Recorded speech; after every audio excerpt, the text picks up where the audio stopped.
Hey folks, welcome to Moonshift Audio. This week I'm going to take you through the whole production of a track in the style of A.G. Cook. I'm a huge fan of his PC music label, and with so many awesome production credits to his name, A.G. Cook has got to be one of my favourite people working in the alternative and hyperpop space. I love the way that the electronic tracks on the recent Britpop album were put together. He seems to always find some way of adding interest and depth to what on the surface can sometimes seem like quite simple tracks. This week I'm going to be taking you through the production, and then next week we're going to look at the mixdown. Here's an example of what I'm going to show you.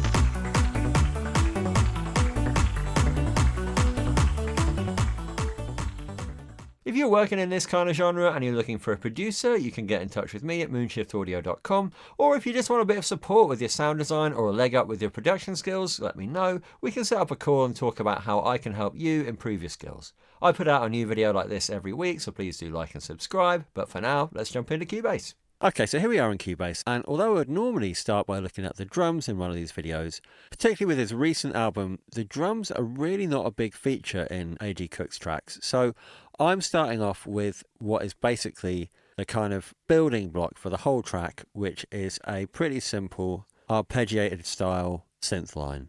So here are the notes I've programmed, and it sounds like this.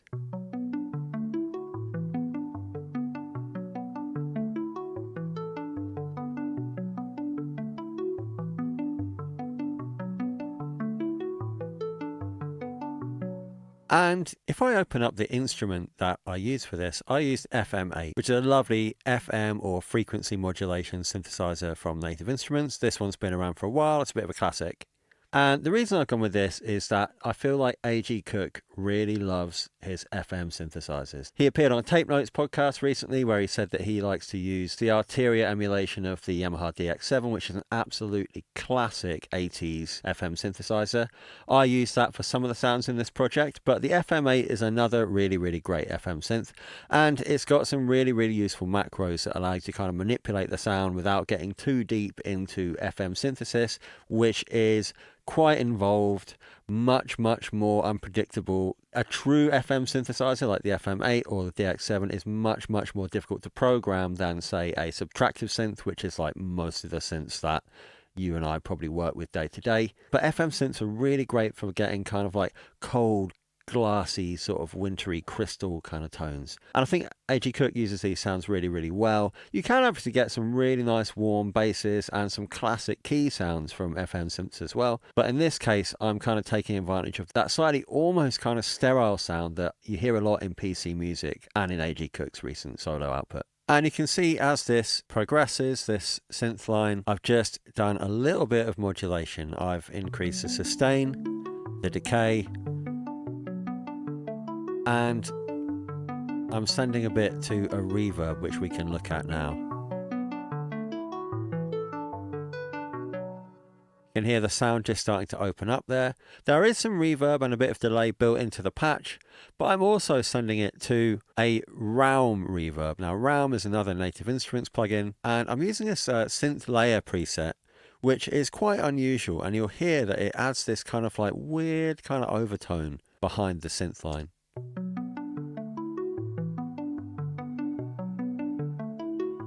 You'll hear that coming in more as this send is automated to increase. If I turn that off,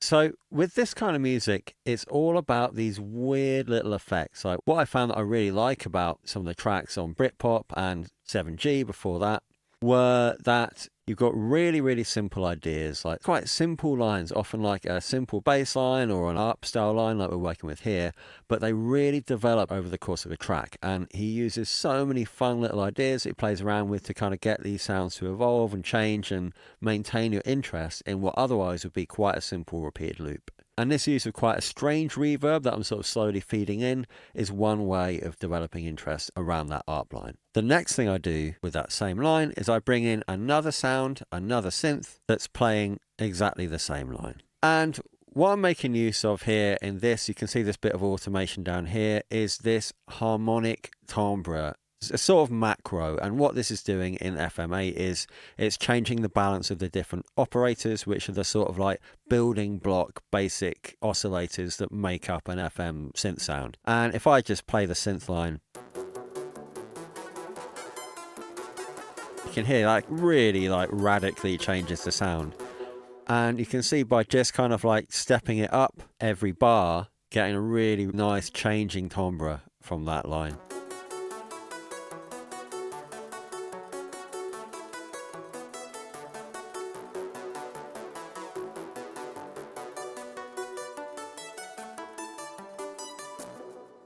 And if we layer that up with the original, got that kind of nice warm tone from the original with that added crazy metallic sort of FM texture from that second layer. Now I've got yet another FM8. This one's playing a bit more of a simple kind of patch. It's just another layer to add behind.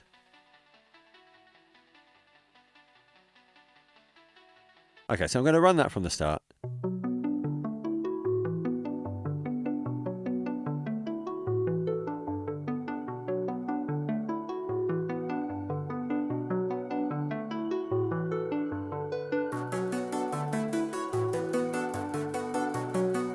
And in a second we're going to get to the voices, which I'm using the augmented voices instrument from Arpeggiator. Massive R preset.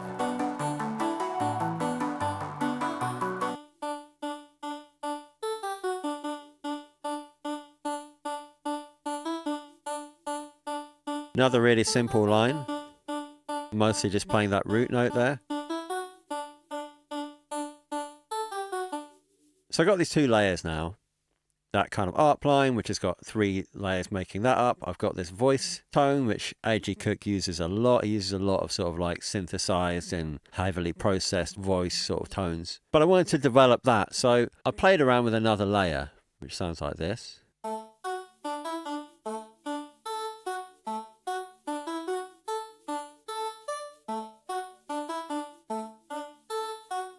And I pan that one slightly to the left, and if you layer it up with the original, I've copied that to pan it slightly to the right.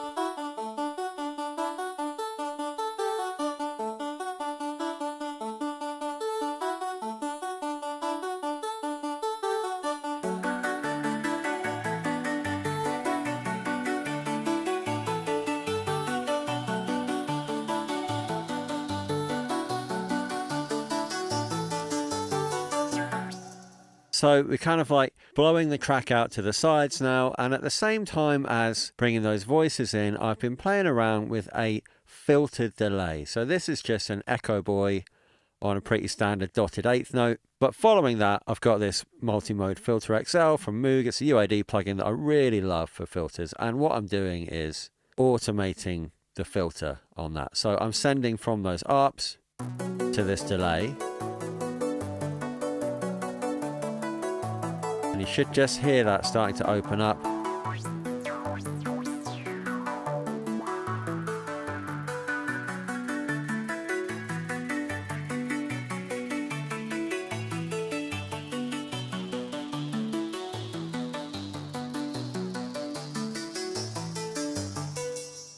And that rising filter underneath the vocals, which go from sort of dead center mono to a more complex line out to the sides, gives this really nice sense of building. Yeah, we're really kind of raising the energy here. But we've still only got those 2 quite simple lines. So it's all about the way they're programmed. now we're getting into the bass. So have a listen to this. Again, this is just one line, one sequence of notes that repeats throughout the entire track. But what we're trying to do is to manipulate it in as many different ways as we can to keep adding that interest. This is the DX7V from Arpeggiator. A nice bass preset. And it wasn't quite as kind of full as I would like, so I've just made a really, really simple saw wave, quite distorted layer to come in underneath. So if we listen to just the FM bass,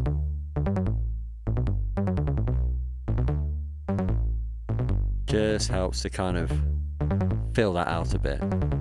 It's a neat trick when you're trying to kind of like get the sort of tension and release in your tracks, any kind of track, particularly any kind of like club or dance music. You know, you get these huge, great build-ups and then these dropouts where all the energy is kind of sucked out the track and then it all comes back in. And A.G. Cook does this really, really well, but he does it in quite a clever way without kind of going too over the top. All of his recent productions have had this lovely sort of minimalist quality that I really, really like. So at the point where the bass kicks in, I really want to pull almost everything out. So let's take a look at that.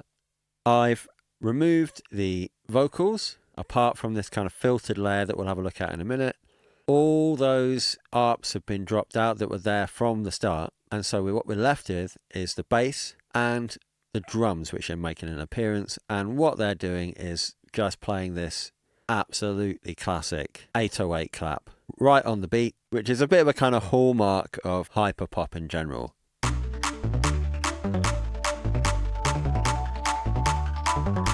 I've got this really mad FM sequence, yeah, and this is just playing root notes. And this is a flame belt sequence from the Analog Lab from Arpeggiator. I'm playing with some of the macros that it offers there. There's a combust, a flames, and a gain. And really, that's quite sort of sat in the back. Just adding some kind of like rhythmic energy. If I mute that.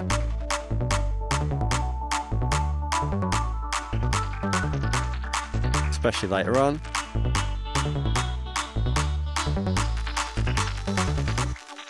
Just a neat way without resorting to drums. Like, one of the things that I love that's really interesting about Britpop in general, especially these kind of electronic tracks that start the album off, is that there are not much in the way of hi-hats. Like, the drums rarely get more developed than just like a kind of kick snare pattern with a few kind of percussive elements thrown in. And I love that because it really flies in the face of convention. One more thing that I'm doing here, which is another example of taking an existing idea and developing it and sort of manipulating it into a new and different texture, is I've copied that same left and right panned vocal synth, and they are being sent to a group. So they're not coming directly out. They come to this voices filter group, and that's got another instance of this UAD filter on it. Also got a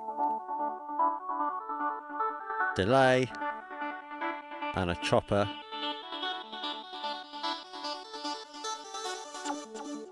So you can hear that really nice build coming from the filter, which I've automated. Then it goes to a delay, but the chopper is what really, really makes it work. So this is just like chopping the volume up and down.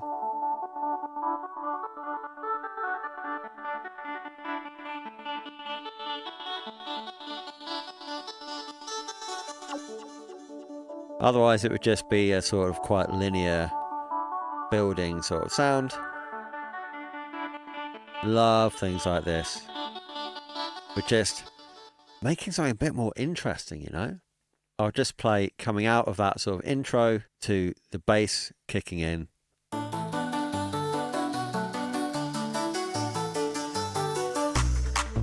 Got this crazy FM sequence going. That rising filter on the voices group, adding energy. And now all we really need is a kick drum.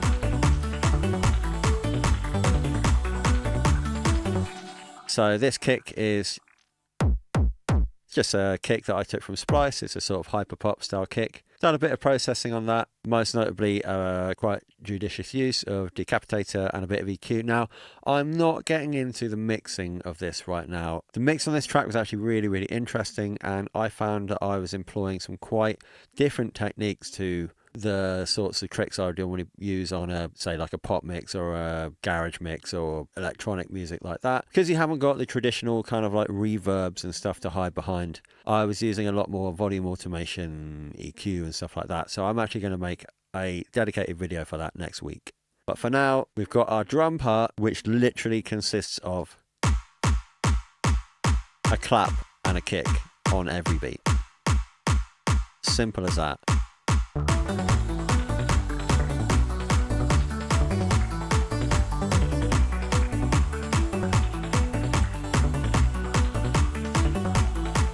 Got our synths back.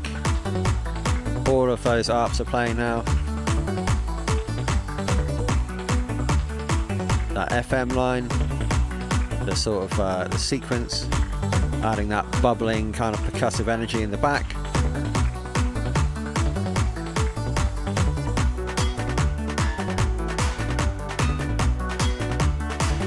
And I brought in a little bit more in the way of drums here.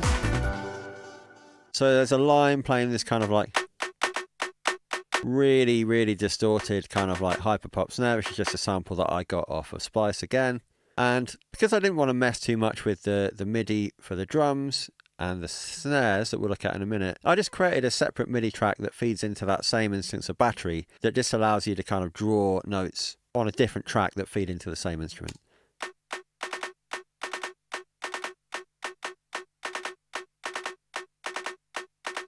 And what I did with this sequence is that I'd drawn this quite nice kind of like high energy, rapid fire snare pattern because I wanted to give the track a lift. But for the second half of the sequence, I just moved it back 1/16th note, which means you get this nice little sort of switch up in the rhythm, which really helps keep things interesting.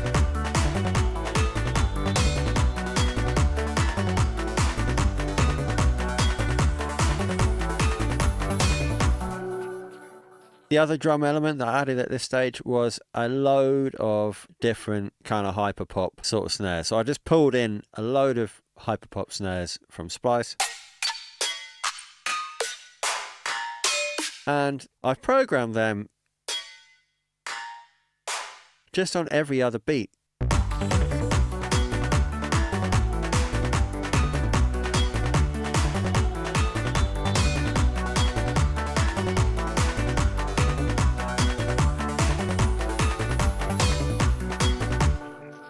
If I'm honest, I feel like at this stage I was getting a little bit lazy with the production. This is just for a tutorial video, so I'm not going like all the way in. I know that A.G. Cook, when he was producing Britpop, and I'm sure some of those other things, went into a real load of depth to kind of actually synthesize some of his snare sounds and have them kind of evolving over time. I've just pulled in a load of samples and chucked them into a project. So I think if I was to kind of take this model and really run with it, I would want to be actually crafting an individual sound and then taking that sound and manipulating it and developing it over the course of the track in the same way, like using the same approach that we're using for all the other sounds. And speaking of that, let's take a look at the next section.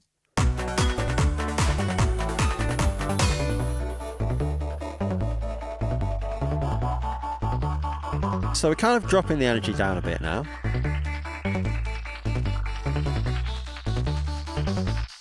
So we've still got the bass. I've dropped out that second layer just to suck a bit of energy out there. We've still got this FM sequence going on. And we've still got the voices, but we're manipulating them in yet another way. So in this case, we've duplicated that left and right vocal patch again. And this time they're sending to a Bit Crush voices group. So what's on here is a bit crusher. This is just a stock bit crusher from Cubase, but most bit crushers work in a pretty similar way. And I'm just automating the sample divider. Yeah, so if we listen to these.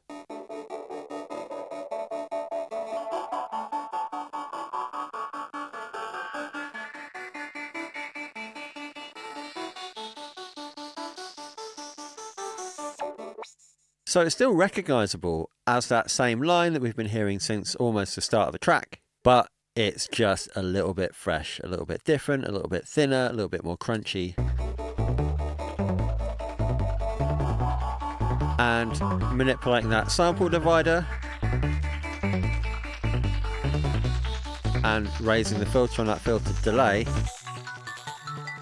helps us to build energy into this section.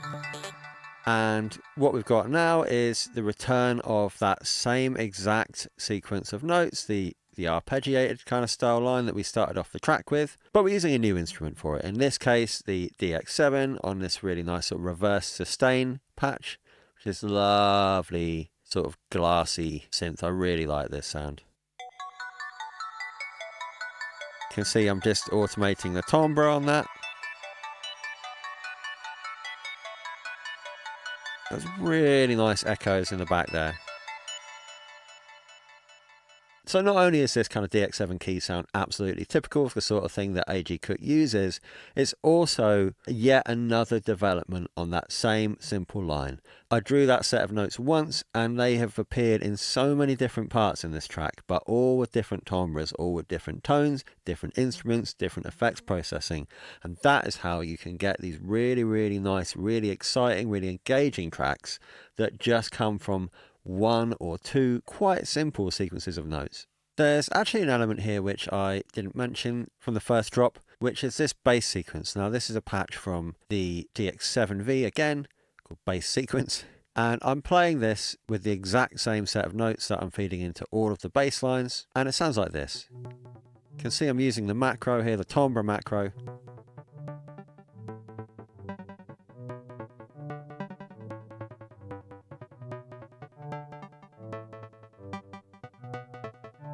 Just hear that nice rising energy there. And while that's going on, we've got the bass, which I copied onto a new patch. This is the exact same bass tone as before, but it's going through a bit crusher with a filter as well, just to sort of slowly bring in some of the lower frequencies there. You can hear that just starting to fill out.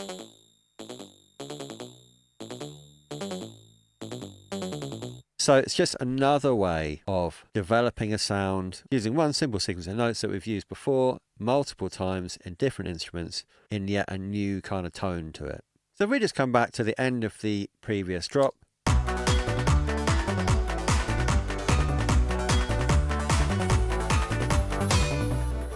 we thin out the bass a bit. We've got these bit crushed voices playing the same notes as before but with a new sound.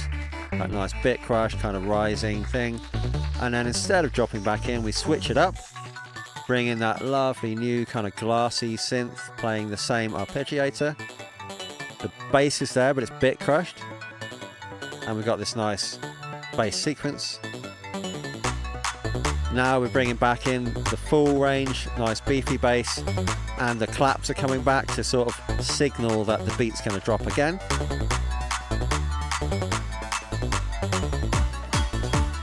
And now we're back into it, and because this is kind of like the home stretch, we're sort of going balls out. Everything's present here. So we've got the vocals come back in, that original one from the start of the track, centered, playing that nice simple line, and then we spread out to the sides. But what I did here was actually move everything back by a bar, and what that does is exactly the same as like we were doing with that sort of machine gun snare earlier. We got the same sequence, we got the same rhythm, but we've shifted it all back so it's familiar to the listener, but it just kind of throws you off slightly, and I really, really like that.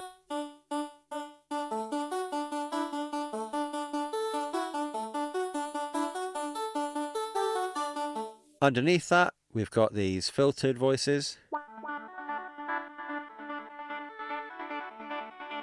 which is worth noting don't change. So these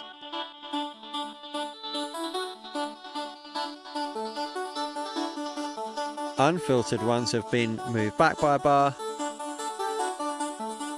but the filtered ones that are sort of giving that rise in energy underneath stay as they were.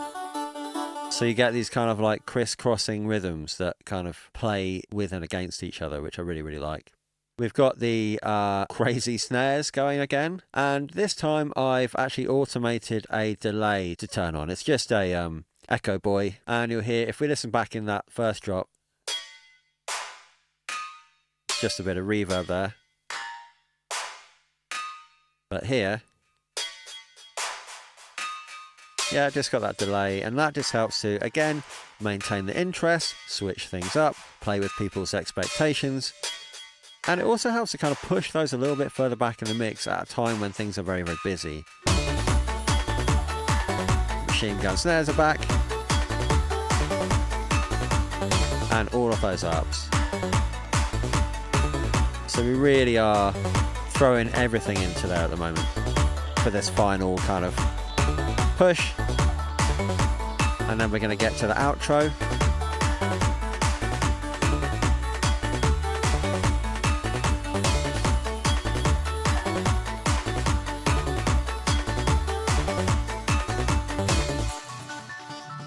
So I decided just to keep that nice glassy DX7 sound, which isn't the one that we started with.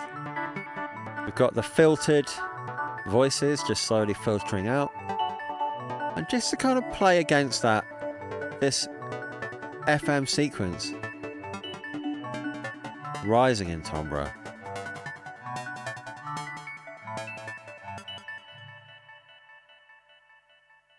And then we just fade off into nothing.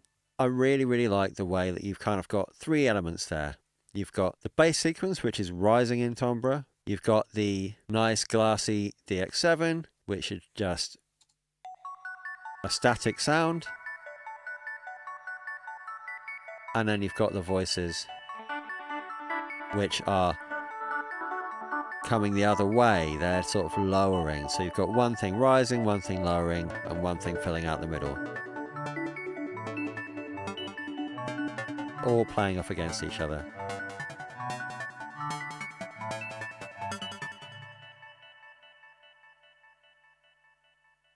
That's it for this week. In next week's video, I'm going to be taking you through the entire mixdown process for this track. But for now, please do like and subscribe for more tips, tricks, resources and downloads from me at Moonshift Audio.